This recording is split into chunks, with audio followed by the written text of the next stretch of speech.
Hello, welcome to Old School Movies podcast, where I, Nora, your host, will share my reviews on some old but gold box office hits in the late 1990s and early 2000s. Rest assured that I will try not to spoil much of their golden details so that you can sit back and enjoy them later. For today's episode, let's dive into my top movie that exceptionally portrays different aspects of Beyond the Nile.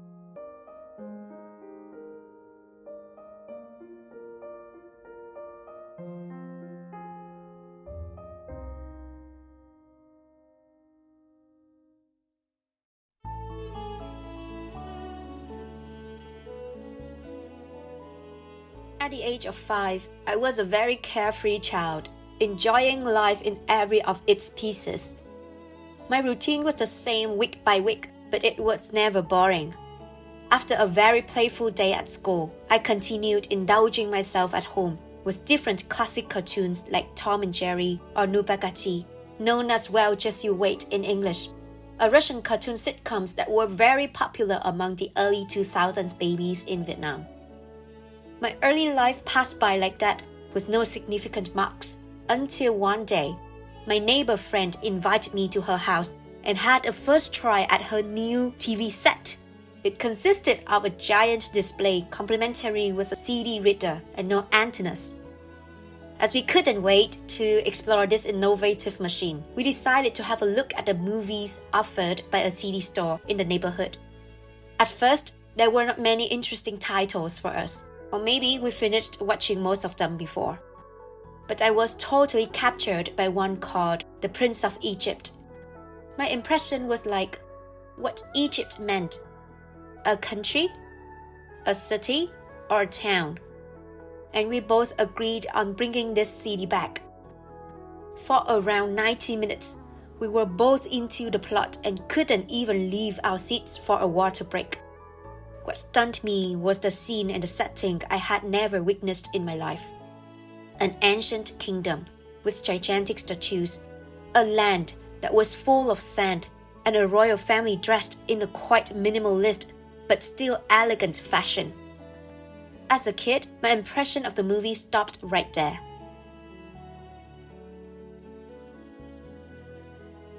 But 20 years later, my views of the movie have broadened. After a long coffee chat with my old neighbor friend, we brought back the memory of the day we spent all evening watching The Prince of Egypt. This reminiscence naturally sparked a curiosity in me. I wondered if I rewatched the movie, would there be any changes, or anything new that I couldn't explore when I was too young? I was right. The Prince of Egypt 1998 was not just simply a cartoon film about an ancient empire. It was a spectacular illustration of slavery life, the differences in religious beliefs and practices. At the same time, the sorrows of valiant characters and a brotherhood shared by non-family related men were highlighted, which were very ahead of its time in 1998.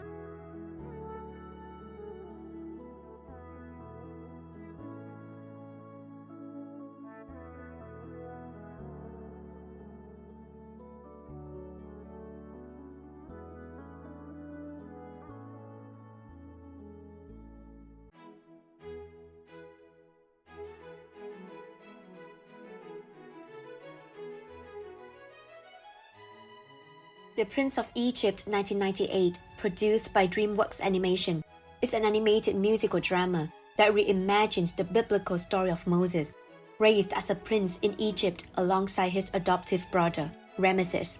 Moses discovers his true heritage as a Hebrew and witnesses the suffering of his enslaved people.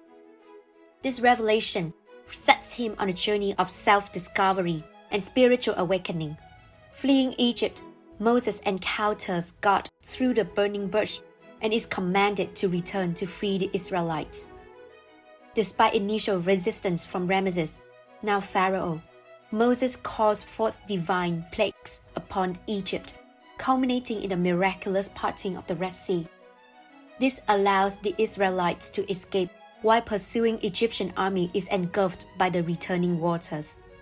This stunning animation, a powerful soundtrack, the profound themes of freedom, faith, and family DreamWorks Animation delivers a timeless and emotionally resonant retelling of this classic story.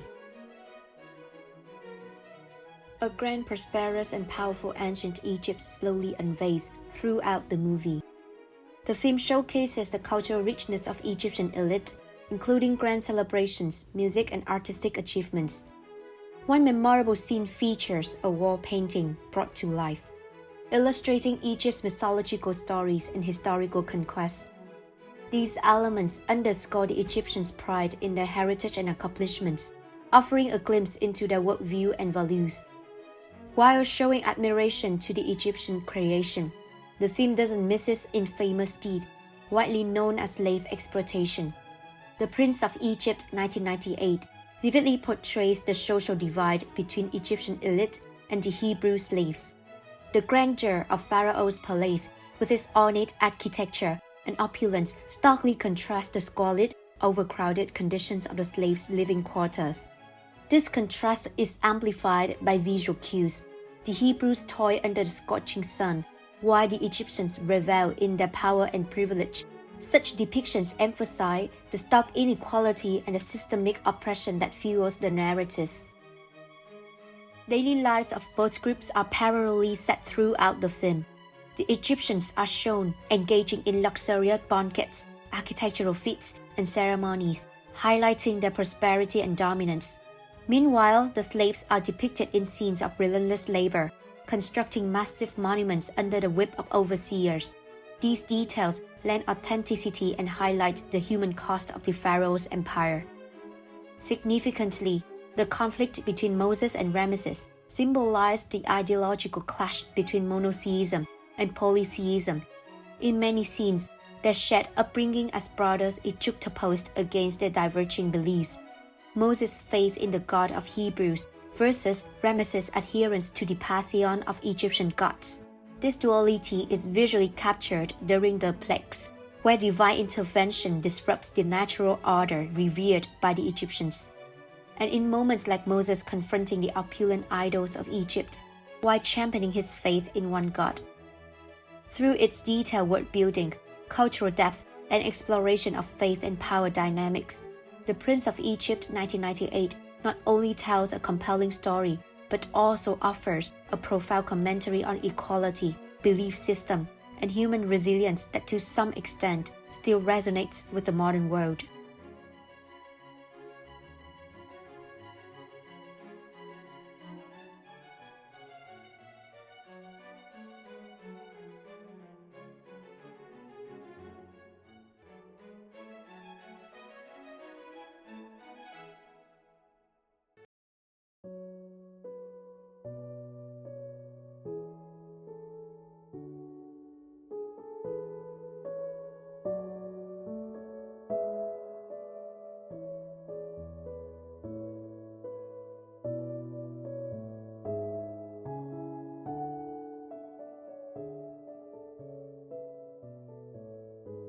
When I first watched The Prince of Egypt as a young viewer, I didn't fully understand Ramesses' character. I assumed he was the archetypal villain, cruel and unredeemable. However, revisiting the movie years later, I've come to see Ramesses in a new light. He wasn't born a tyrant. The immense responsibility of succeeding his father as pharaoh shaped him into the ruler we see, driven by duty and tradition. From the beginning, Ramesses knew Moses wasn't his blood relative. Yet, not once did he express resentment or displeasure at Moses' presence in the royal family. In fact, Ramesses deeply loved Moses as his brother, evident in his heartbreak when Moses discovered his Hebrew origins and left the palace. Years later, when Moses returned to demand the release of the Hebrew slaves, Ramesses, now pharaoh, showed a glimmer of the body by lifting the sentence against Moses for fleeing Egypt, even amidst their conflict. Ramesses couldn't deny how much Moses meant to him. In a poignant nighttime conversation, Ramesses reflects on their shared youth, expressing disbelief at how much had changed. Despite their opposing paths, he still saw Moses as his brother.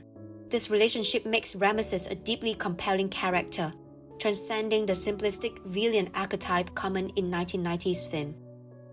Unlike the ruthless antagonist of many movies of that era, Ramesses is a layered and realistic figure. He's not just a pharaoh, but a man burdened by the weight of tradition, duty, and personal loss.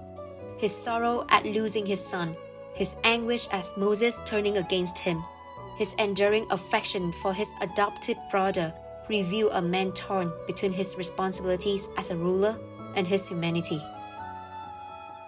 In the film's climactic moments, when Ramesses' empire crumbles under God's might, he cries out Moses' name in pain. This cry is more than a reaction to defeat. It's a complex expression of disbelief, anger, and heartbreak.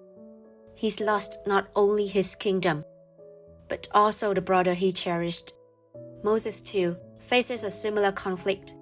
His joy at reuniting with Ramesses and his fond memories of their youth are evident. But his divine mission to free his people takes precedence. Their final farewell encapsulates this struggle. When Moses says, "Goodbye, brother," as the sea closes behind him, his gaze seems to reach beyond the physical journey. It reflects the bittersweet reality of leaving behind someone who loved and supported him, despite their differences in origin and destiny. This creative depth in the depiction of Ramesses and Moses elevates the Prince of Egypt beyond its biblical roots. It conveys a powerful message. Family is not solely defined by blood, but by mutual love, respect, and support. For Ramesses and Moses, their bond was as real as any familial tie, and it remained even as their paths diverged.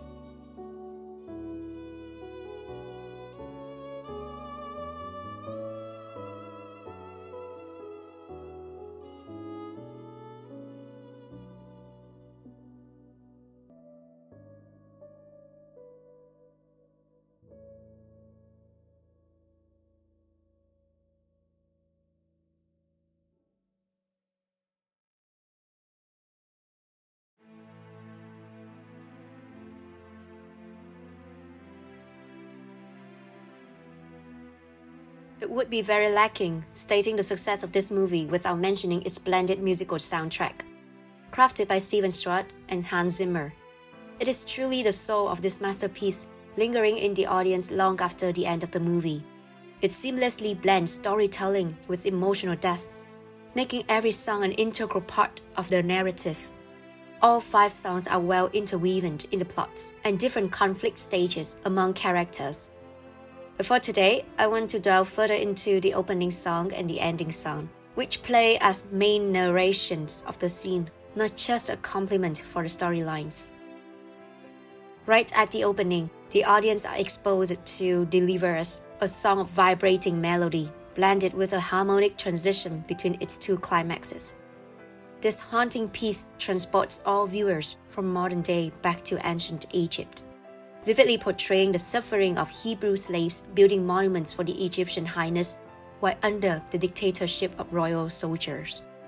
The powerful choral harmonies paired with the Middle Eastern motifs set the stage for Moses' extraordinary journey from leaving his biological mom's arm, wandering through the Nile River, and landing in the Queen's loving arm. I can guarantee you that this piece of music is so emotionally resonating that it grips all our attention right away. And the film's anthem of faith with perseverance, when you believe, is not just a highlight, but a cultural touchstone that contributed immensely to its impressive closing scene, performed in the film during the Hebrews' exodus from Egypt. When you believe is a moment of triumph and reflection. The song doesn't merely celebrate victory, it captures the fragile, heartfelt hope that sustains people through trials. Its lyrics acknowledge the difficulty of maintaining faith in dark times, but emphasize that miracles happen when belief is strong. The song's composition is equally powerful. It starts with a gentle and contemplative tone, mirroring the uncertainty of the Hebrews as they set out on their journey. As it builds, the music swells with orchestral grandeur, transitioning into a choral crescendo that reflects the collective faith of an entire people. The inclusion of Hebrew lyrics taken from the biblical Song of the Sea adds authenticity and a deep spiritual resonance. When You Believe achieved monumental success as a pop duet by Whitney Houston and Mariah Carey. This version transformed it into a global hit, winning the Academy Award for Best Original Song in 1999. Its universal message of hope and resilience made it relatable to audiences far beyond the movie. Until now, these two songs are still occasionally performed as orchestral pieces or soundtrack of the film musical versions, proving its lasting impact not just on the cinematic plot it is supporting, but also on producers and audience.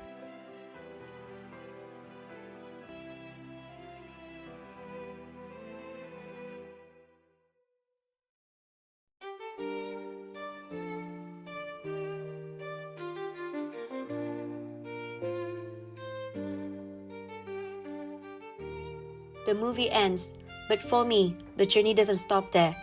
My mind is alive with reflections on the tremendous scenes and their deeper meanings. The grandeur and richness of ancient Egypt are undeniable, yet they are juxtaposed with the happiness and pain that underpin its thriving civilization. Behind the glory lies a narrative of struggle, perseverance, and transformation. One of the film's remarkable achievements is how it navigates the prolonged and complex tensions between religions. Through its thoughtful storytelling, it presents these differences with sensitivity and grace, successfully avoiding offense while offering a unifying illustration of faith and humanity. And then, there's the theme of family, where the heart truly resides. The story of Moses and Ramesses shows how family bonds can endure trials, even when divided by duty and destiny. It beautifully illustrates that family bonds don't need to be rooted in biology. Moses and Ramesses, though not blood-related, share a deep connection shaped by their shared childhood. Their brotherhood is built on love, trust, and memories, showing that family is defined by the bonds of the heart rather than genetics. Even as their paths diverged, their relationship remains emotionally charged, proving that family is not about where you come from, but the connections you nurture along the way. Their conflict is made more poignant by the exploration of upbringing and its impact. The film subtly suggests that villains aren't born, but shaped often by incomplete or misguided childhoods. The Prince of Egypt isn't just a story of miracles. It's a profound meditation on identity, faith, and the complexities of human relationships. These thoughts linger long after the credits roll, reminding us of the enduring power of this cinematic masterpiece.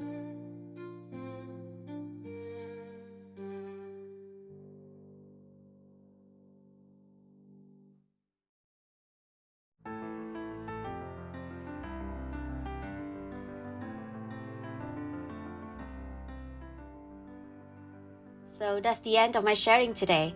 I hope you enjoyed today's episode and found it interesting. For your convenient reference to the events I mentioned, please find the links to my blog page in the description, where I have compiled all related information. If you have any questions or you want to discuss more on what I shared today, please leave your comments below. I would love to talk to each of you more as well. You can search for more episodes of this Old School Movies podcast on Apple Podcasts, Spotify, and my own blog page. To cater to all of your preferences using different platforms, I am also gradually uploading all my podcast episodes on YouTube. Please also subscribe to my channels and stay tuned for the latest update. Thank you for listening to today's episode all the way to the end. And I hope to see you again in my next episode of Old School Movies, which will be released soon. Once again, this is Nora, your host. Thank you so much and goodbye.